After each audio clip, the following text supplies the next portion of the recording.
Last hair care video रे आपण मैंने एत सारा भल पाइबा देले से आपण मैंने जमा भी वीडियो छाड़ी जातुनि आज भी आपण मानक पई मु हेयर केयर वीडियो आनी आउ जो थे मु हेयर केयर ऑयल आनी जो कि मोर हेयर एत सुंदर सिल्की शाइनी आउ वॉल्यूम एत भल रही आउ लेंथ भी भल रही आउ तार रीजन हूँ हेयर ऑयल मु यूज करबा फल एटा हूँ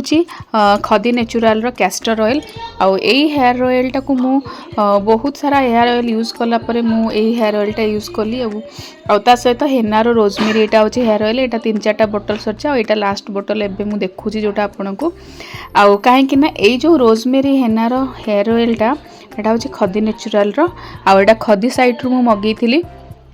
आउ मु बहुत सारा हेयर ऑयल यूज कला परे ए जो कैस्टर ऑयल टा मु यूज कली आउ तार रिजल्ट मध्य मु आपन को कहिबी आ आपन को लॉन्ग वीडियो रे भी मध्य मु जणेबी किंतु एते जेहेतु शॉर्ट वीडियो एते सारा जणेबा पॉसिबल नु खाली एति कहिबी जे कैस्टर ऑयल जेहेतु एंटी फंगल प्रॉपर्टीज तार भरी रही तो आपन को हेयर रूट रे जदी आपन मसाज करूचनी ताले आपन बहुत सारा बेनिफिट आपन को मिली जिवो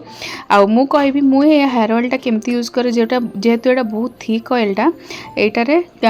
आपण चाहिए नड़िया तेल मिसई पारे मु किंतु रोजमेरी आ हेनार ए हेयर ऑयल टाको मिक्स करके चुटी मूल रे लगाए जहाँफल कि मोर एत सुंदर सिल्की एंड शाइनी हेयर आपण मैंने वीडियो रे देखि पारुथिबे तो आपण मैंने जदि चाहते हेयर ऑयल यूज करें मु तो कहली मोर पर्सनल रिव्यू आ मते बहुत भल लगे आपण मैंने देखि पारुथिबे गोटे भी चुटी आपण मैंने देखि पारना हेयर फॉल होनी हाँ सेमती गोटे 2टा हो पारे तो नेक्स्ट वीडियो में आपण मानक जनइबी रही नमस्कार जय जगन्नाथ।